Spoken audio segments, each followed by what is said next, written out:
বন্ধুরা, এই জঙ্গলটিতে একটি সুন্দর বিড়াল থাকতো আর তার 4টি ধপধপে সুন্দর বাচ্চা ছিল। আর এই বাচ্চাগুলোকে রেখে সে একদিন খাবারের উদ্দেশ্যে রওনা দেয়। আর ওই বিড়ালটি পাহাড়ের এক ঘন জঙ্গলের মাঝখানে একটি নদী ছিল, আর ওই নদীতে মাছ শিকার করতে যায় মা বিড়ালটি। আর এরই মধ্যে বনের রাজা সিংহ বিড়াল রেখে আসা বাচ্চাগুলোর কাছে চলে যায়। আর বিড়ালে রেখে আসা তার 4 বাচ্চাকে বনের রাজা সিংহ মুখে কামড়ে ধরে নিয়ে আসে তার বাসায়। আর এতক্ষণে বিড়ালটির মাছ শিকার করা হয়ে যায়, তাই সে দ্রুত চলে আসে তার বাসায় এসে দেখে তার বাচ্চাগুলো নাই, তার মাঝে একটি বাচ্চা ছিল।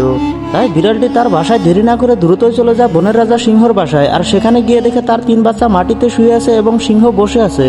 আর মা বিড়ালকে দেখার সঙ্গে সঙ্গে বনের রাজা সিংহ খেপে যায় এবং কি বিড়ালের সকল বাচ্চাকে ধরে খেয়ে ফেলে। আর এটা দেখে মা বিড়ালটি সহ্য করতে পারে না, তাই সে সিংহর সাথে লড়াই করতে যায়। অবশেষে সিংহ মা বিড়ালটিকেও ধরে খেয়ে ফেলে।